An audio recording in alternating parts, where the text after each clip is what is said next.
ദൈവനാമം മഹത്വപ്പെടുമാറാകട്ടെ. കുഞ്ഞുങ്ങൾക്ക് കഥ ഇഷ്ടമാണല്ലോ. ഇന്ന് നമ്മൾക്ക് യോസേപ്പിനെക്കുറിച്ച് വീണ്ടും ചില കാര്യങ്ങളെല്ലാം പഠിക്കാം. അപ്പോൾ യോസേപ്പിനെക്കുറിച്ച് പഠിക്കുന്നതിന് മുമ്പായിട്ട് നമുക്കൊരു വാക്യം പഠിക്കാം. ഉൽപ്പത്തി പുസ്തകം 40 അധ്യായത്തിൻ്റെ 23 വാക്യം. എങ്കിലും പാനപാത്രവാഹന്മാരുടെ പ്രമാണി യോസേപ്പിനെ ഓർക്കാതെ അവനെ മറന്നു കളഞ്ഞു. ഒന്നോടെ പഠിക്കാം.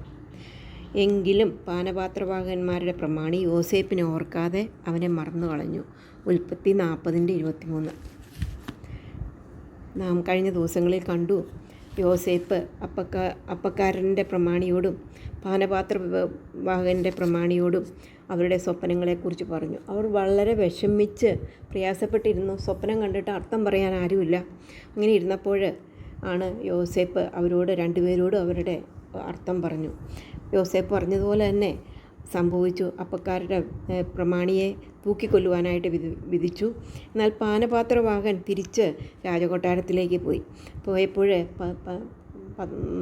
യോസേപ്പ് പാനപാത്രവാഹനോട് പറഞ്ഞു, നീ അവിടെ ചെല്ലുമ്പോൾ ഞാനൊരു തെറ്റും ചെയ്യാത്ത വ്യക്തിയാണ്, അതുകൊണ്ട് എന്നെ ഒന്ന് ഓർത്തുകൊള്ളണമെന്ന്. എന്നാൽ നാം കണ്ടത് വാക്യത്തെ പോലെ തന്നെ പാനപാത്രന്മാരുടെ പ്രമാണി യോസേപ്പിനെ ഓർക്കാതിരുന്നു. അങ്ങനെ 2 വർഷം അവിടെ കാരാഗൃഹത്തിൽ കിടക്കുകയാണ്. അങ്ങനെ ദൈവത്തിൻ്റെ വഴികൾ നമ്മൾക്ക് ഒട്ടും മനസ്സിലാക്കുവാനായിട്ട് സാധിക്കത്തില്ല.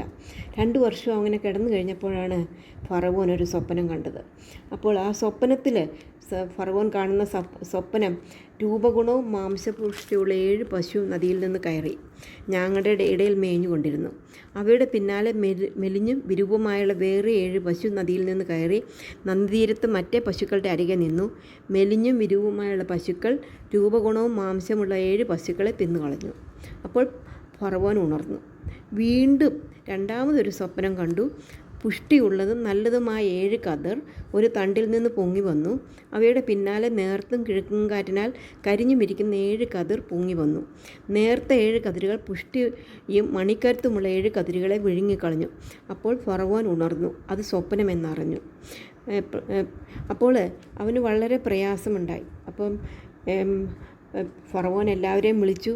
അവരോടെല്ലാം ജ്ഞാനികളെയും മന്ത്രവാദികളെയും എല്ലാം വിളിച്ചു വരുത്തി സ്വപ്നത്തിൻ്റെ കാര്യം വ്യാഖ്യാനിക്കുവാനായിട്ട് പറഞ്ഞു. പക്ഷേ അവർക്കാർക്കും വ്യാഖ്യാനിക്കുവാനായിട്ട് സാധിച്ചില്ല. അപ്പോഴാണ് പാനപാത്രവാഹൻ പറയുന്നത്, ഞാൻ കാരാഗൃഹത്തിലായിരുന്നപ്പോൾ ഞാനും അപ്പക്കാരുടെ പ്രമാണിയും ഒരു സ്വപ്നം കണ്ടു. ഞങ്ങൾ വ്യാഖ്യാനിക്കുവാൻ ആരും ഉണ്ടായിരുന്നില്ല. എന്നാൽ അവിടെ ഒരു എബ്രായൻ ഉണ്ടായിരുന്നു. അവൻ വ്യാഖ്യാനിച്ചതുപോലെ തന്നെ എന്നെ രാജകൊട്ടാരത്തിലേക്ക് കൊണ്ടുവരുവാനും അപ്പക്കാരുടെ പ്രമാണിയെ തൂക്കിക്കൊല്ലുവാനായിട്ട് വിചാരിച്ചു. തൂക്കിക്കൊല്ലുവാനും വിചാരണ ചെയ്തെന്ന് പറഞ്ഞു. ഉടനെ തന്നെ ഈ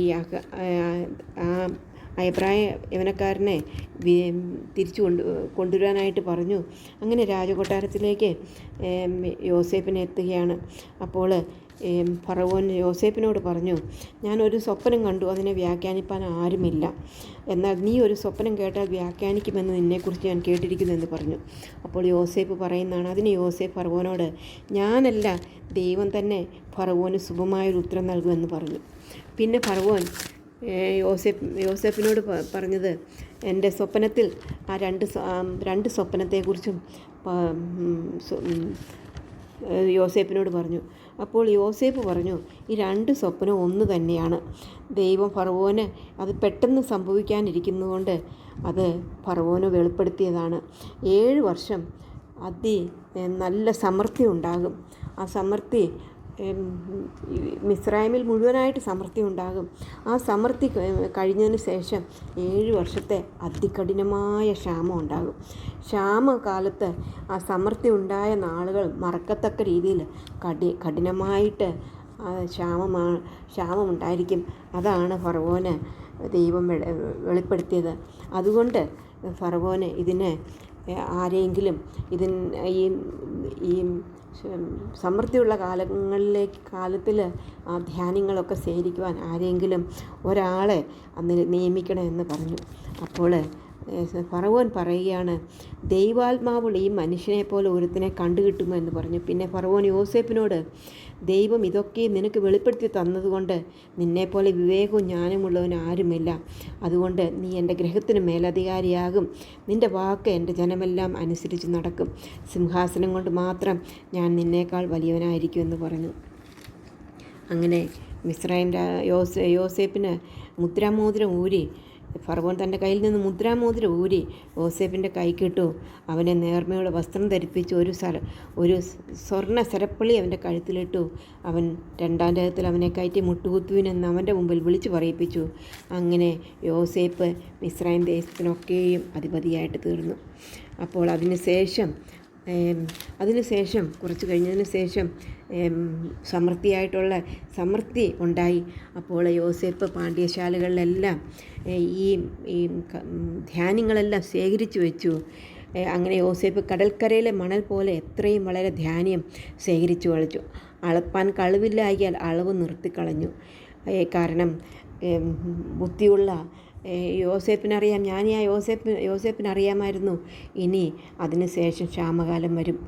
അങ്ങനെ യോസേപ്പ് മണൽ പോലെ വളരെ ധാന്യം ശേഖരിച്ചു വെച്ചു. രാജ്യത്തിൻ്റെ അനേക സ്ഥലങ്ങളിൽ ധ്യാനം ശേഖരിച്ചു വെച്ചു. അത് കഴിഞ്ഞിട്ട് ക്ഷാമം ഉണ്ടായി. ക്ഷാമം അതികഠിനമായിരുന്നു. സകല ദേശത്തിലും, മിസ്രൈം ദേശത്ത് തന്നെയല്ല, സകല ദേശത്തിലും ക്ഷാമമുണ്ടായി. എന്നാൽ മിസ്രൈം ദേശത്ത് എല്ലായിടവും ആഹാരമുണ്ടായിരുന്നു. യോസേപ്പ് പാണ്ഡ്യശാലകൾ തുറന്നു ധാന്യം വിറ്റു. ഭൂമിയിലെങ്ങും ക്ഷാമം കഠിനമായിരുന്നുകൊണ്ട് സകല ദേശക്കാരും ധാന്യം വാങ്ങുവാൻ മിസ്രൈമിൽ യോസേപ്പിൻ്റെ അടുക്കൽ വന്നു. ദൈവം യോസേപ്പിനെ അനുഗ്രഹിച്ചു. നമുക്ക് ഇന്നത്തെ വാക്യം ഒന്നും കൂടെ പറയാം. മനപ്പാഠ വാക്യം ഉൽപ്പത്തി 41:16 വാക്യം നമുക്കൊന്ന് പറയാം. അതിന് യോസേപ്പ് ഫറവോനോട്, ഞാനല്ല, ദൈവം തന്നെ ഫറവോന് ശുഭമായ ഒരു ഉത്തരം നൽകും എന്ന് പറഞ്ഞു. ഇതിൻ്റെ അനേക ഗുണപാഠങ്ങൾ നമുക്ക് ഇതിൽ നിന്ന് പഠിക്കുവാനുണ്ട്. ഒന്നാമതായിട്ട്, പാനപാത്രവാഹകൻ യോസേപ്പിനെ മറന്നു, എന്നാൽ ദൈവം യോസേപ്പിനെ മറന്നില്ല. തക്ക സമയത്ത് ദൈവം വഴിയൊരുക്കുന്നവനാണ്. 2, കുപ്പയിൽ നിന്ന് ദൈവം യോസേപ്പിനെ ഉയർത്തി. ആദ്യം ഒരു അടിമയായിരുന്നു, അത് കഴിഞ്ഞ് കാരാഗ്രഹത്തിലായിരുന്നു. അവിടെ നിന്ന് യോസേപ്പിനെ ഉയർത്തി മിസ്രൈം ദേശത്തിലെ മേലധികാരിയാക്കി. ആ ദൈവം നമുക്ക് വേണ്ടി ഇന്നും ജീവിക്കുന്നവനാണ്. നമ്മൾ ഭയപ്പെടേണ്ട ആവശ്യമില്ല. ആ സർവശക്തനായ ദൈവം ഇന്നും ജീവിക്കുന്നവനാണ്, പ്രവർത്തിക്കുന്നവനാണ്. മൂന്നാമതായിട്ട്, യോസേപ്പ് മഹത്വം ദൈവത്തിന് കൊടുക്കുന്നു. സ്വപ്നം വ്യാഖ്യാനിക്കുന്നതിനുള്ള കഴിവ് എനിക്കല്ല, ദൈവത്തിന് മാത്രമാണ് എന്ന് യോസേപ്പ് പറയുന്നതായിട്ട് കാണുവാനായിട്ട് സാധിക്കും. നാലാമതായിട്ട്, ദൈവനാമം മഹത്വപ്പെടുവാനും ഫറവോൻ പറയുന്ന പോലെ ദൈവാത്മുള്ള പോലെ ഇവനെപ്പോൾ ഒരാളില്ല. അങ്ങനെ ദൈവത്തിൻ്റെ നാമം അവിടെ മഹത്വപ്പെടുവാനായിട്ട് ഇടയായിട്ട് തീർന്നു. നമുക്ക് പ്രാർത്ഥിക്കാം. സ്നേഹവാനായ ദൈവമേ, നല്ല സമയത്തിനായിട്ട് സ്തോത്രം. ഇന്ന് ഞങ്ങൾക്കെന്ന വചനത്തിനായിട്ട് സ്തോത്രം. ഞങ്ങളുടെ കർത്താവ് ജീവിക്കുന്നവനാണ്, അതോർത്ത് ഞങ്ങൾ നിന്നെ സ്തുതിക്കുന്നു. ഈ ലോകത്തിലുള്ളവർ ഞങ്ങളെ മറന്നാലും മറക്കാത്തൊരു ദൈവം ഞങ്ങൾക്കുണ്ട്. ഞങ്ങളെ ഉയർത്തുന്ന ദൈവമായിട്ട് ഉയർത്തുന്ന ദൈവമായിട്ട് അങ്ങുണ്ട്. ഞങ്ങൾ വെറും പൊടികളാണ്, എന്നാൽ ഞങ്ങളെ സ്നേഹിച്ച് കരുതുന്ന ദൈവം, ഞങ്ങളെ ഉയർത്തുന്ന ദൈവം അങ്ങ് ജീവിക്കുന്നു. അതോർത്ത് നിന്നെ സ്തുതിക്കുന്നു. കർത്താവെ, വിശ്വസ്തരായിട്ട് ജീവിപ്പാൻ ഞങ്ങളെ സഹായിക്കണമേ. പരീക്ഷകളിൽ നിന്ന് ഞങ്ങളെ വിടുവിക്കണമേ. ഞങ്ങളുടെ പ്രാർത്ഥന അങ്ങ് കേട്ടതുകൊണ്ട് സ്തോത്രം. എല്ലാം ഈശ്വരത്താൻ്റെ നാമത്തിൽ അപേക്ഷിക്കുന്നു. ആമീൻ. കുഞ്ഞുങ്ങൾക്ക് കഥ ഇഷ്ടപ്പെട്ടെങ്കിൽ എന്ത് ചെയ്യണം? ഷെയർ ചെയ്യണം, സബ്സ്ക്രൈബ് ചെയ്യണം. ബെല്ലൈക്കണിൽ കൈയമർത്തുമ്പോൾ ഓൾ എന്ന പ്രൊവിഷനിലും കൂടെ കൈയമർത്താൻ മറക്കരുത്. Okay, may God bless you all. By.